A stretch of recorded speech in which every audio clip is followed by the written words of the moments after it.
میرے محترم بزرگوں اور عزیز دینی بھائیوں، اللہ تبارک و تعالیٰ کا احسان ہے کہ اللہ تبارک و تعالیٰ نے ہم سب کو ایمان کی دولت سے نوازا۔ یہ بہت بڑی فخر کی بات ہے۔ اس سے پہلے ایک شعر یہ ہے کہ مسلمانوں سمجھ جاؤ، سمجھ جانے کا وقت آیا۔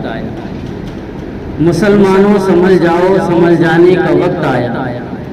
بہت سوئے ہو تم اب ہوش میں آنے کا وقت آیا۔ جلا ڈالی تھی تم نے کشتیاں اندلس کے ساحل پر، مسلمان پھر وہی تاریخ دہرانے کا وقت آیا۔ جس طرح ہم سب جمع ہوئے ہیں ایک عبادت کو پورا کرنے کے لیے، ایک فریضے کو پورا کرنے کے لیے، اور وہ بھی عید کا دن، جمعہ عید کا دن ہے نا، جمعہ بتاتے ہیں چھوٹی عید کا دن، اس لیے بہت مبارک دن۔ آج کے دن جو بھی دعا کی جاتی ہے اللہ پاک اس دعا کو قبول کرتے ہیں۔ اللہ پاک اس دعا کو قبول کرتے ہیں۔ میرے بھائیوں، تھوڑی دیر کے لیے اپنے ذہن کو ایک دم حاضر اور ناظر کر دیں اور بات کو توجہ سے سنیں۔ حالات حاضرہ آپ دیکھ رہے ہیں اور ضرورت ہے حالات حاضرہ پر کچھ کہنے کی۔ دین کے مسائل سے آپ بہت واقف ہیں، نماز کے مسائل سے آپ بہت واقف ہیں، یعنی دین کے ارکان جتنے بھی ہیں آپ ماشاءاللہ ہر چیز سے واقف۔ تقریریں بھی آپ نے ماشاءاللہ ہر طرح کی سنی ہیں، لیکن ان چیزوں کا محاسبہ اگر ہم کریں اور ان چیزوں سے اپنے آپ کو جوڑیں تو ہمیں پتہ چلے گا کہ کس ہم مرحلے میں۔ لوگوں کا کہنا ہے کہ حالات حاضرہ پر بات نہ کی جائے۔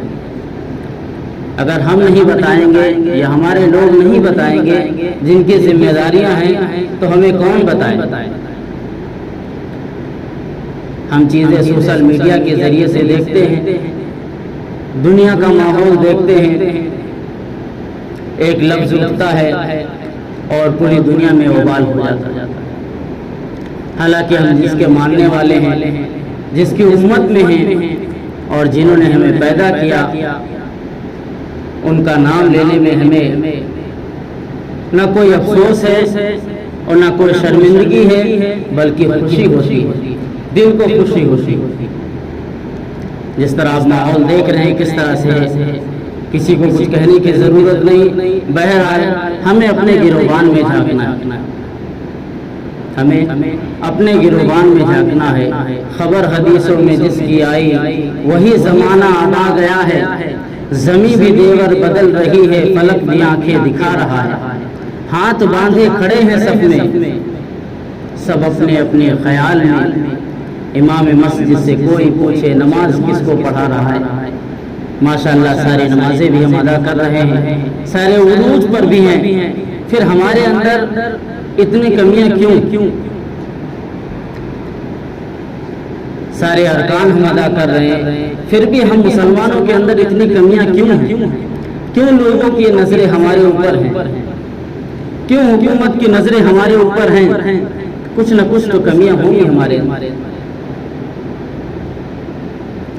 وہ کمیاں یہ ہے کہ ہم نے اپنے شریعت کو چھوڑ دیا۔ ہم اپنی زبان سے کہتے ہیں کہ ہم مسلمان ہیں، لیکن ہمارا مسلمانوں والا جیسا نہ بول ہے، نہ چال ہے، نہ ڈھال ہے، کچھ نہیں۔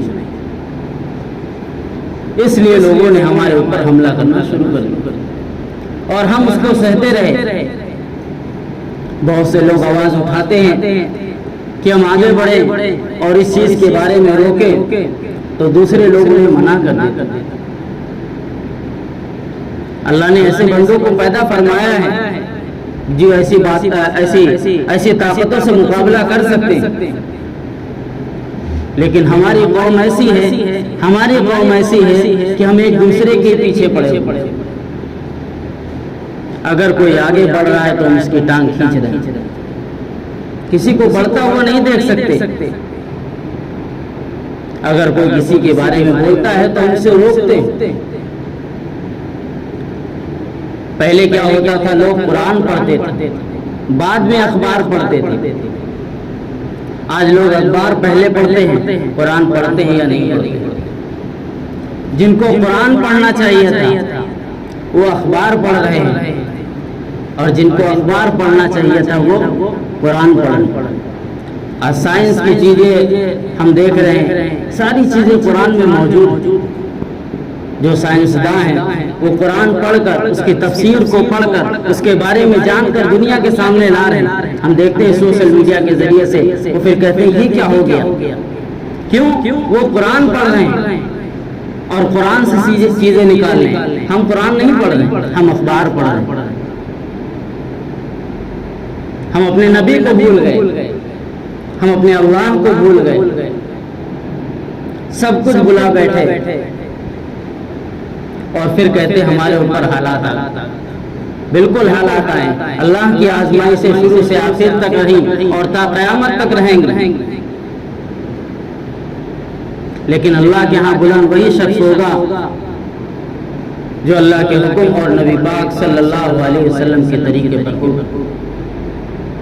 آج پولیس کی طرف سے ایک نوٹس آ جاتی ہے، کوئی پولیس کی طرف سے اگر نوٹس آ جاتی ہے ہمارے گھر پر تو ہمیں رات کو چین نہیں آتی، نہ کھانا اچھا لگتا ہے، نہ نیند آتی ہے، کسی طرح سے ہر وقت انسان بیدار رہتا ہے۔ اور اللہ کی طرف سے ہمارے پاس نوٹس آ گئی۔ کیا نوٹس آئی؟ گھٹنوں میں درد شروع ہوا، داڑھیاں سفید ہو گئی، سر کے بال سفید ہو گئے، دانت گر گئے۔ یہ اللہ کی طرف سے نوٹس ہے کہ بلاوا آ رہا، اور ہمیں فرق بھی نہیں پڑتا، ہم جیسے پہلے تھے ویسے اب ہیں، جیسے پہلے تھے ویسے اب ہیں۔ کچھ تو ہمارے اندر تبدیلیاں آنی چاہیے۔ لوگ یہ کہتے ہیں کہ فلاں شخص تو ایسا ہے جو 5 وقت کی نماز پڑھتا ہے، فلاں سب تو حاجی صاحب ہیں وہ بھی ایسے ہی کرتے ہیں، فلاں صاحب تو پتہ نہیں کیا کیا ہے، سارے ارکان ادا کرتے ہیں لیکن ان کے اندر بھی کمیاں ہیں۔ لیکن نہیں میرے بھائی، کمیاں سارے لوگوں کے اندر ہیں، غلطیاں سب کے اندر ہیں، وہ انسان ہی نہیں جو خطا کرے۔ اللہ کے رسول اللہ نے فرمایا کہ اگر انسان خطا نہیں کرے گا تو میں ایسی قوم کو تباہ ختم کر دوں گا، اور ایسی قوم کو لاؤں گا جو خطا کرے گی پھر توبہ کرے گی۔ وہ انسان ہی نہیں جو خطا نہ کرے۔ کمیاں سب کے اندر ہیں، لیکن ہمیں اچھائیوں کو تلاش کرنا ہے اور اپنے اندر ڈھالنا ہے۔ ہم ایک دوسرے کو ٹوکتے رہیں گے، ہم ایک دوسرے کو کہتے رہیں گے تو ہم اپنے اعمال کو خراب کر لیں گے۔ کتنے صاحب آئے اور مسجد کے اندر اور دیکھا سب کوئی باتیں کر رہا ہے، کوئی کھیل رہا ہے، کوئی کیا کر رہا ہے، کوئی کیا کر رہا ہے، بہت پریشان ہوئے اور اٹھ کر گئے امام صاحب کے پاس، کہنے لگے کہ امام صاحب کل سے ہم مسجد نہیں آئیں گے، کل سے ہم مسجد نہیں آئیں گے۔ بولا کیوں؟ کہا جب بھی میں مسجد آتا ہوں کوئی بات کر رہا ہے، کوئی موبائل چلا رہا ہے، کوئی دنیا کی باتیں کر رہا ہے، کوئی کیا کر رہا ہے، کوئی کیا کر رہا ہے۔ تو انہوں نے فرمایا ٹھیک ہے آپ نہیں آنا، لیکن ایک ہماری شرط ہے، اس شرط کو آپ پورا کر دو، پھر آپ جو ڈیسائیڈ کرو آپ۔ کیا شرط ہے؟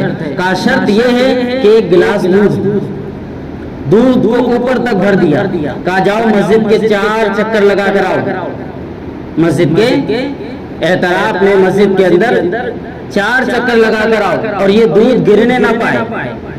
وہ صاحب گئے، اتنی نارمل سی بات ہے، 2 منٹ میں کر کے آ رہا، ٹھیک ہے جا کے کر کے آئے۔ گئے مسجد کے اندر اور گلاس کو دیکھتے رہے 4 چکر لگانے آئے تھے، 7 چکر لگا لیا اور پہنچے امام صاحب سے آپ کی شرط پوری ہو گئی، آپ بتائیے کیا کرنا ہے؟ کہا یہ دودھ گرا نہیں، کیوں نہیں گرا؟ کہا حضرت ہماری نظر صرف دودھ پر تھی کہ کہیں چھلک نہ جائے، ہمارا پیر کہیں جہاں نماز کے نیچے نہ جائے اور ہم گر جائیں اور ہمارا دودھ گر جائے، ہماری نظر دودھ پر تھی۔ تو کیا فرمایا کہ جب مسجد کے اندر آؤ تو صرف اپنے اللہ سے تعلق، دنیا کو نہ دیکھو، کوئی پڑھ رہا ہے، کوئی کیا کر رہا ہے، کوئی کیا کر رہا ہے، تم اپنی عبادت کو بناؤ، اپنا تعلق اللہ سے جوڑو۔ اگر دوسرے میں کمیاں نکالو گے تو اپنے اعمال کو ضائع کرو۔ اللہ کی طرف سے نوٹس آ چکی، لیکن ہمیں فرق نہیں پڑتا، کب کس کی آنکھ بند ہو جائے کسی کا کوئی بھروسہ نہیں، لیکن جنت میں وہی شخص جائے گا جو دنیا میں کامیاب ہوگا اور آخرت میں کامیاب ہوگا، جس کی زندگی میں دین ہوگا۔ سوچتے سوچتے ایک دن جب میری روح دنیا سے خالی نکل جائے گی، ساتھ میں جائے گی صرف نیکی بدی، دھن و دولت یہی سب کی رہ جائے گی۔ لوگ دولہا بنا کر مجھے لے چلے، لوگ کندھوں سے کندھا بدلتے چلے، جبکہ پہنچا جنازہ میرا باغ میں، تب اٹھا کر لٹایا مجھے قبر میں، لوگ اوپر سے مٹی لگے ڈالنے، ساری دنیا کا رشتہ ختم ہو گیا، اب خدا کے حوالے مجھے کر دے۔ بیوی نے رشتہ توڑ دیا، بھائیوں نے رشتہ توڑ دیا، رشتہ داروں نے رشتہ توڑ دیا، سب نے رشتہ توڑ دیا، اب ہمارا تعلق اللہ سے، اب اللہ ہم سے سوال کرے گا۔ 3 سوال ہوں گے، من ربو کا، من دین کا، من نبیو کا۔ اگر ہماری زندگی اللہ کے حکم اور نبی پاک صلی اللہ علیہ وسلم کے طریقے پر ہوگی تو سارے سوالوں کا جواب ہم آسانی سے دے سکیں۔ اسی لیے اپنا محاسبہ کریں، ہم سب کی ضرورت ہے، ہم کو اپنے گروبان میں جھانکنا ہے، کتنا ہم اللہ کی طرف ہیں، کتنا ہم نبی پاک صلی اللہ علیہ وسلم کے طریقے پر ہیں کہ ان کا نام آیا اور اتنا بوالا ہو گیا، کیا ان کی شریعت ہماری زندگی میں ہے، کیا ان کے چہرے کی داڑھی ہماری داڑھی ہے، کیا ان کی طرح ہماری بولی ہے، کیا ان کی طرح ہمارے اخلاص ہیں، کیا ان کی طرح ہمارا تقویٰ ہے، کیا ان کی طرح ہماری نمازیں ہیں؟ کچھ نہیں، جس طرح ہم پہلے پڑھ رہے تھے اسے آج بھی پڑھ رہے ہیں۔ اسی لیے ہماری نمازوں میں کوئی پہلے کے لوگ 2 رکعت نماز پڑھ کے سارے مسئلے حل کر لیتے تھے، آج ہم صلاۃ التسبیح بھی پڑھتے ہیں تب بھی ہمارے یہاں مسئلے حل نہیں ہوتے، کیونکہ ہمارا رکوع صحیح نہیں، سجدہ صحیح نہیں۔ بس ہم سیکھیں، دین کے کام میں ہمیں سب پتہ ہے، نہیں میرے بھائیو، ہر چیز سیکھ سیکھ کے کریں، دنیا کی چیزوں کو چھوڑ دیں، آخرت کی فکر ضروری ہے۔ ہر حال میں جس طرح ہم شام کو فکر رہتی ہے نا کہ اپنے بچوں کو کیا کھلانا ہے، کیا پلانا ہے، کیا کرنا ہے، کون سی دوا لے کر جانی ہے، اسی طرح یہ فکر ہے کہ نماز نہ چھوٹنے پائے، دین کا کوئی ارکان نہ چھوٹنے پائے۔ ساری دنیا کر رہی ہے، ساری دنیا کر رہی ہے۔ ایک انسان کھڑے ہو کر پانی پی رہا ہے، بس لاسٹ بات، ایک انسان کھڑے ہو کر پانی پی رہا ہے اور ہم بھی کھڑے ہو کر پی رہے ہیں، تو کیا فرق ہے؟ اگر اس میں ہم نے دین کو داخل کر دیا تو کیا ہے؟ پانی پینے میں 7 سنتیں، کتنی سنتیں ہیں؟ 7 سنتیں۔ پہلا کیا ہے؟ داہنے ہاتھ سے پینا، دوسرا کیا ہے؟ بیٹھ کر پینا، تیسرا کیا ہے؟ سر ڈھک کر پینا، چوتھا کیا ہے؟ 3 سانس میں پینا، پانچواں کیا ہے؟ بسم اللہ پڑھ کر پینا، اور چھٹا کیا ہے؟ پینے کے بعد الحمدللہ، کیا کہنا؟ الحمدللہ کہنا۔ کیوں کہنا؟ کیونکہ یہ نبی پاک صلی اللہ علیہ وسلم کی سنت۔ داہنے ہاتھ سے پینا، ہر انسان داہنے ہاتھ سے پانی پیے، مسلمان جو ہوگا وہ داہنے ہاتھ سے پانی پیے، کیوں؟ کیونکہ اللہ کے رسول کی سنت۔ اب ہم سو رہے ہیں، سونے کے 4 طریقے، سونے کے 4 طریقے، لیکن ہم سوتے کس طرح سے؟ صرف ایک طریقہ سنت کا ہے، باقی 3 طریقے سنت کے خلاف۔ وہ بات پوری کر کے میں اپنی بات مکمل کرتا ہوں۔ پہلا طریقہ، چت لیٹتا ہے انسان، چت ایسے، اس کو اللہ کے رسول نے ناپسند فرمایا۔ دوسرا طریقہ، انسان منہ کے بل لیٹتا ہے، اس کو اللہ کے رسول نے ناپسند فرمایا۔ تیسرا طریقہ، انسان بائیں کروٹ لیٹتا ہے، اس کو اللہ کے رسول نے ناپسند فرمایا۔ چوتھا طریقہ جو ہے وہ سنت، اس کو بتایا داہنے کروٹ۔ اب پہلی بات آ جائے، انسان چت لیٹتا ہے، اس کو اللہ کے رسول نے کیوں ناپسند فرمایا؟ یہ جب اکھاڑے میں 2 پہلوان لڑتے ہیں، جب وہ ہار جاتے ہیں تو وہ ہارنے کی نشانی کہ انسان چت ہو جاتا ہے، تو ہارنے کی علامت کو اللہ کے رسول نے سنت کو نہیں کرنا، اس لیے سنت کے خلاف۔ دوسرا طریقہ، انسان منہ کے بل لیٹتا ہے، اس کو اللہ کے رسول نے ناپسند فرمایا۔ کیوں؟ یہ اس لیے کہ جہنم میں جو لوگ پھینکے جائیں گے وہ منہ کے بل پھینکے جائیں گے، اس لیے اللہ کے رسول نے فرمایا کہ منہ کے بل لیٹنا یہ سنت کے خلاف۔ تیسرا طریقہ بتایا کہ انسان بائیں کروٹ لیٹتا ہے، جب انسان بائیں کروٹ لیٹتا ہے تو اس کا دل دب جاتا ہے، اس کی کان ناک سب بند ہو جاتے ہیں، انسان مردہ ہو جاتا ہے جب انسان سوتا ہے۔ جب اسے فجر کی اذان ہوتی تو اسے سنائی نہیں دیتی، اس لیے اللہ کے رسول نے فرمایا کہ یہ سنت کے خلاف۔ چوتھا طریقہ بتایا کیا سنت ہے، وہ طریقہ کیا ہے، داہنے کروٹ لیٹنا۔ جب انسان داہنے کروٹ لیٹتا ہے تو دل اس کا اٹکا رہتا ہے، لٹکا رہتا ہے اور ہلتا رہتا ہے، کوئی بھی آہٹ ہوتی ہے فوراً وہ بیدار ہو جاتا ہے۔ جب فجر کی اذان ہوتی ہے تو اس کے دل میں اترتی ہے اور وہ انسان بیدار ہوتا ہے۔ اس لیے ہم زندگی بھر اور جب تک ہم زندہ رہیں گے اللہ کے رسول کی سنت کے مطابق ہم سب کی زندگی ہوگی۔ اللہ تعالیٰ کہنے سننے